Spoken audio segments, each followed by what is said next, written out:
Old English literature 450 से 1066 तक का समय इसके बीच का है ओल्ड इंग्लिश लिटरेचर का। अगर इंट्रोडक्शन की बात करें तो ओल्ड इंग्लिश लिटरेचर जो है वो अर्लीस्ट फॉर्म है इंग्लिश राइटिंग का, जो डेवलप हुआ था 450 एडी से लेके 1066 एडी के बीच में। और इसको हम एंग्लो सेक्शन लिटरेचर भी कहते हैं। इसमें हीरोइक लाइफ, रिलीजन, नेचर के बारे में ज़्यादा व्याख्या से बताया जाता है और ज़्यादातर ये चीज़ें जो थी वो ओरली ही जो है एक दूसरे के थ्रू ट्रांसफ़र हुई हैं, क्योंकि उस समय तक जब ये ओल्ड इंग्लिश लिटरेचर का समय काल था उस समय पे लिखने की कोई व्यवस्था नहीं थी, सिर्फ ओरल होता था, हर चीज़ें ओरली ही जाती थी, ओरल ट्रांसलेशन के थ्रू। और एंग्लो सेक्शन में जो है वो जर्मनी और स्कैंडिनेविया से आए हुए लोग थे जो एंग्लो सेक्शन कहलाए। और उस समय पे जब ये लोग आए थे तो इंग्लैंड जो है वो डिवाइडेड था छोटे छोटे किंगडम्स में, और इसमें क्रिश्चियनिटी जो है इसी के समय पे क्रिश्चियनिटी भी आई यहाँ पे। और 597 एडी के आसपास में क्रिश्चियनिटी का आगमन हुआ, जिसकी वजह से जो क्रिश्चियनिटी थी उन्होंने खूब ज़्यादा इन्फ्लुएंस फैलाया लिटरेचर पे अपना। और जो मोनार्चीज़ थी वो सेंटर ऑफ एजुकेशन बनी। ये जो मोनेस्ट्रीज़ थी यानी क्रिश्चियंस के जो होते थे जहाँ पे ये लोग रहते थे, वहीं पे क्रिश्चियनिटी इसी वजह से बहुत ज़्यादा बढ़ी उस समय पे। और लिटरेचर जो है उसका जो मेन मुद्दा था वो हीरोइज्म और क्रिश्चियन वैल्यूज़ के ऊपर बेस्ड होता था। जो उसकी लिटरेचर का जो बेसिक थीम होता था, जो पैगाम देना चाहता था लोगों को, ओरली जो देना चाहता था, वो हीरोइज्म थे, यानी कि लीडरशिप, हीरोज़ के ऊपर बहुत कुछ होता था। और साथ में क्रिश्चियंस की जो वैल्यूज़ थी उस पर फोकस करके वो सारी चीज़ें जो है लिखी जाती थी, और लिखी जो प्रति होती थी वो एक ही बन पाती थी। उस समय पे प्रिंटिंग प्रेस का कोई ऐसा चलन नहीं था, प्रिंटिंग प्रेस का जो है आविष्कार नहीं हो पाया था, तो इसी वजह से ज़्यादातर चीज़ें जो है ओरली ट्रांसलेट होती थी, जनरेशन टू जनरेशन इसी तरीके से एक दूसरे के पास होती जाती थी। ये समय है ओल्ड एंग्लो सेक्शन टाइम या ओल्ड इंग्लिश लिटरेचर का समय काल है, जिसमें हमें ये सारी चीज़ें देखने को मिलती हैं। इसमें याद रखने की बात यह है कि जो एंग्लो सेक्शंस थे वो जर्मनी और स्कैंडिनेविया से माइग्रेट होके इंग्लैंड में आए थे, जिन्होंने अपनी जगह बनाई थी यहाँ पे इंग्लैंड में आकर के, और इसी वजह से इंग्लैंड में थोड़ा असर इनका आने लगा था। अगर हम बात करते हैं लैंग्वेज फीचर्स की, तो ये जो है ओल्ड इंग्लिश में लिखी जाती थी, जो कि एंग्लो सेक्शंस ही कहलाती थी। और इसमें जो एंग्लो सेक्शंस थे वो लोग बहुत ज़्यादा यूज़ करते थे एलिटरेशन का। एलिटरेशन मतलब होता है जिसमें सेम स्टार्टिंग साउंड होती है, जो साउंड होगी, स्टार्टिंग जो साउंड होगी उसकी सेम होगी, क्योंकि जाहिर सी बात है जब ज़्यादातर चीज़ें ओरल हो रही थी तो उस समय पे जो रिदम बनाना इनको बहुत अच्छा लगता था, और इस वजह से सेम एलिटरेशन का ये ज़्यादा यूज़ करते थे, जिसमें सेम स्टार्टिंग साउंड्स होते थे। और दूसरा यूज़ करते थे कैनिंग्स का। कैनिंग्स का मतलब होता है जो कंपाउंड वर्ड्स मिला के कोई एक वर्ड का मतलब बताएं, जैसे वेल रोड का मतलब होता है सी, तो ये लोग कंपाउंड वर्ड्स बहुत यूज़ करते थे। और तीसरी बात ये थी कि रिदम जो थी इनके, strong rhythm and musical sound, बोलना रहता था, ज़्यादातर ओरली होती थी, इस वजह से इनके यहाँ रिदम और म्यूजिकल साउंड का बहुत ये लोग ध्यान रखते थे। कोई भी चीज़ जब लिख रहे हैं तो उसका ध्यान रखते थे कि उसमें रिदम भी रहे और म्यूजिकल साउंड भी निकल के आए। और मोस्टली जो इनकी पोइट्री थी वो ओरल रेसिटेशन के लिए ही होती थी। ओरल रेसिटेशन मतलब गा के सुनाने वाली होती थी, इसी वजह से इनकी ये सारी जो चीज़ें थी वो मैच होती थी उस समय पे, कि जो अलिटरेशन रहेगा, सेम साउंड रहेगा तो ज़्यादा अच्छा लगेगा बोलने में, और कंपाउंड वर्ड्स रहेंगे घुमा फिरा के तो अच्छा लगेगा, और रिदम और म्यूज़िक भी रहेगा। अगर हम बात करें मेजर जो थीम्स थी इनकी, तो मेजर थीम्स के बारे में अगर हमने पहले भी बताया है कि इसमें हीरोइज्म और ब्रेवरी की बहुत सारी बात हुई, कि कैसे हीरोइक डीड्स होती थी उस समय पे, बहादुरी के चीज़ें, और कैसे उसमें कोई हीरो बन रहा है, किस तरीके से कोई कार्य कर रहा है उसके बारे में, किसी की लॉयल्टी या ऑनर के बारे में, मतलब लॉयल्टी मतलब होता है उसकी वफादारी या किसी को इज्जत देना, उसके बारे में, रिलीजियस फेथ क्या थे उसके बारे में, अच्छा और बुरा क्या होता है उसके बारे में, फेट यानी भाग्य के बारे में, बहुत सारी ऐसी चीज़ें जो उस समय के कल्चर में चीज़ें दिख रही थी सोसाइटी की, वो सारी चीज़ों पे यहाँ पे ज़्यादातर ओरली जो लिखे जाते थे पोएम्स या कविताएं या कोई भी चीज़ लिखी जाती थी, कहानी, वो उसी पे बेस्ड होती थी, जो कि love for community and king के लिए लिखी जाती थी। और अगर अब बात करें तो इसके जो इम्पोर्टेंट राइटर्स थे वो कैडमन, ये रिलीजियस पोइट्री इन्होंने लिखी थी, और साइन वुल्फ ने लिखी थी रिलीजियस पोएम्स, और किंग अल्फ्रेड द ग्रेट ने लिखी थी प्रोज राइटिंग और ट्रांसलेशंस। ये तीनों जो इस समय के जो ओल्ड इंग्लिश टाइम के जो इम्पोर्टेंट हैं राइटर्स, वो ये तीनों ही हैं, और इन तीनों में से कोई एक पे तो ज़रूर क्वेश्चन हर बार आता ही है। तो इस बार इसको रट के रखिए बिल्कुल कि कैडमेनियन जो थे वो रिलीजियस पोइट्री करते थे, साइनिवुल्फ जो थे वो रिलीजियस पोएम्स लिखते थे, किंग अल्फ्रेड द ग्रेट जो थे वो प्रोज राइटिंग और ट्रांसलेशंस का काम करे हुए थे उस समय पे। किंग अल्फ्रेड द ग्रेट जो थे प्रोज राइटिंग्स एंड ट्रांसलेशंस करे थे। फेमस जो वर्क था इनका बेवुल्फ, जो कि एक एपिक पोएम थी, और दूसरी ड्रीम ऑफ द रोड, और the wanderer, the seize Ferrer, और एंग्लो सेक्शन क्रॉनिकल्स।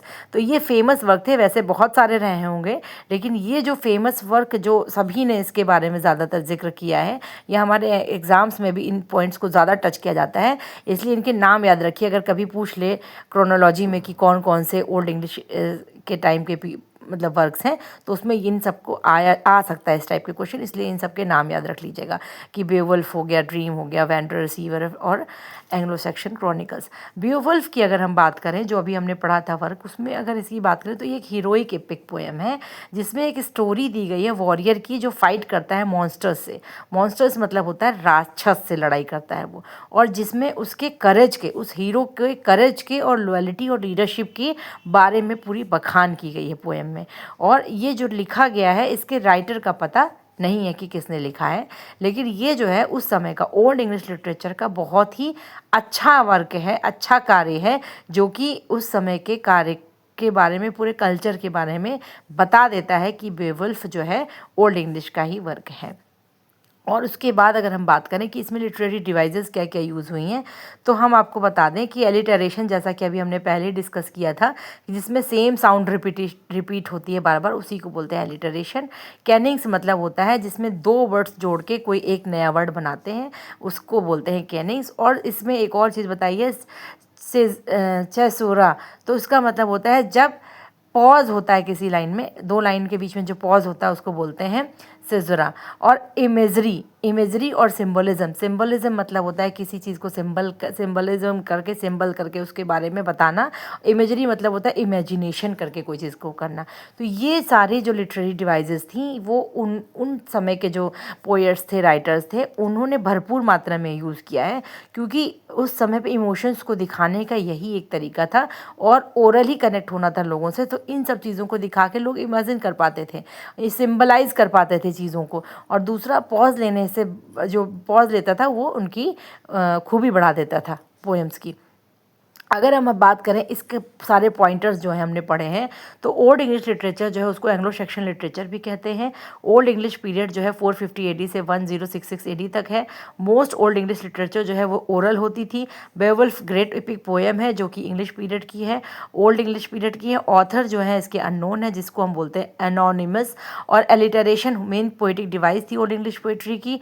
कैनिंग एक कंपाउंड है जो मेटाफर की तरह यूज़ होता है, जिसमें जैसे वेल रोड का मतलब होता है सी, तो कैनिंग का मतलब होता है जब हम किसी ऐसे मेटाफर को यूज़ करें, कंपाउंड मेटाफर की तरह यूज़ करें जब किसी चीज़ को, उसको हम बोलते हैं कैनिंग। ये नया चीज़ है जो अभी जो इस पूरे ओल्ड इंग्लिश लिटरेचर में बार बार जो पढ़ा, उसमें से ये सबसे नया चीज़ निकल के आया। कि बाकी सब चीज़ें तो रट गई होंगी अभी आपको, लेकिन जो नई चीज़ें हैं उसको भी दिमाग में बैठा के रखिए, क्योंकि पैटर्न अब चेंज हो गया है। रटी रटाई चीज़ों से हटकर भी चीज़ें अब एग्ज़ाम में पूछी जाती हैं। तो जो भी पॉइंट्स इसमें दिख रहे हैं वो सारे इंपॉर्टेंट हैं। साथ में स्क्रीनशॉट लेते जाए, जितना भी अभी तक हमने पढ़ा है उन सब का निचोड़ इस लास्ट की जो 3 स्लाइड्स हैं, लास्ट की दो 3 स्लाइड्स हैं, उसमें आपको सारा का सारा एक साथ मिल जाएगा। आप चाहें तो उसका स्क्रीनशॉट भी ले सकते हैं। और अगर अब हम बात करें तो ये वर्ड मीन्स होता है fate in old English literature. और दूसरी पॉइंटर्स है कि पोइट्री जो है उसके स्ट्रॉन्ग रिदम और स्ट्रेस पैटर्न्स रहते थे राइम के हिसाब के मतलब अलावा। ओल्ड इंग्लिश लिटरेचर जो है वो रिफ्लेक्ट करती थी हीरोइज्म को, लॉयल्टी को, ब्रेवरी को। क्रिश्चियनिटी जो थी उसका इन्फ्लुएंस था ओल्ड इंग्लिश में राइटिंग आफ्टर 597 AD के बाद से। और मोनेस्ट्रीज़ जो है वो सेंटर्स थे लर्निंग और राइटिंग के उस समय पे। कैडमैन को फर्स्ट इंग्लिश पोएट कंसीडर किया जाता है। और साइनवुल्फ जो है उन्होंने रिलीजियस पोएम्स लिखी हैं। किंग अल्फ्रेड प्रमोट करते थे एजुकेशन को और ट्रांसलेशन ऑफ बुक्स को। एंग्लो सेक्शंस जो क्रॉनिकल्स थी वो, उससे हमें हिस्टोरिकल रिकॉर्ड्स उस समय का काफ़ी कुछ पता चला। तो ये जो पॉइंटर्स हैं 9 पॉइंट्स जो इसमें हैं, जैसे वायर्ड, वायर्ड का मीन्स होता है fate, fate in old English literature, wyrd means fate in old English literature.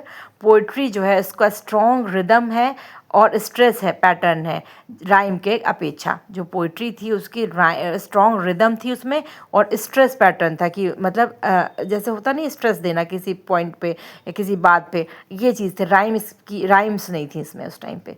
Old English जो लिटरेचर थी वो हीरोइज्म, लॉयल्टी और ब्रेवरी के ऊपर थी और इसमें क्रिश्चियनिटी का बहुत ज़्यादा प्रभाव उस टाइम पे देखने को मिलता था क्योंकि वहीं सेंटर था एजुकेशन का। अगर ओल्ड इंग्लिश पोइट्री जो है उसमें चौसेरिया का यूज़ हुआ है, तो इसको सीजरा बोल लो या चौसेरिया बोलो, सीजरा ही बोलेंगे, जिसमें पॉज होता था लाइन में, ठीक है।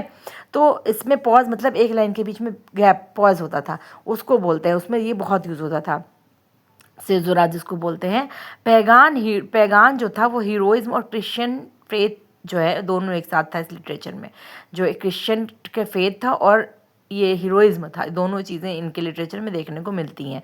जो ज़्यादातर वर्क थे वो वॉरियर्स एंड किंग्स के ऊपर थे, इनके यहाँ पे वॉरियर्स थे और किंग्स के ऊपर इनके यहाँ बहुत ज़्यादा वर्क देखने को मिलते हैं। जो ओल्ड इंग्लिश लैंग्वेज थी वो बहुत डिफ़िकल्ट थी अगर हम इसका को कंपेयर करें मॉडर्न इंग्लिश की लैंग्वेज से। तो जो पुरानी जो लैंग्वेज थी उसमें बहुत सारे डिफ़िकल्ट वर्ड्स भी यूज़ होते थे और वो डिफ़िकल्ट भी थी समझने में लैंग्वेज जो थी, अभी जो मॉडर्न इंग्लिश है उसकी कंपैरिजन में अगर देखा जाए तो, क्योंकि वो समझना बहुत डिफ़िकल्ट होता था। ऐसे ही अभी भी हम लोग जैसे कहते हैं, चाहे हिंदी हो चाहे कोई और चीज़ हो, जो रियलिटी है वो डिफ़िकल्ट है, उसकी ओरिजिनलिटी डिफ़िकल्ट है, हमने उसको ईजी समझ लिया है। चलो थैंक यू। अब ये हमारा ओल्ड इंग्लिश पूरा पीरियड ख़त्म हो गया।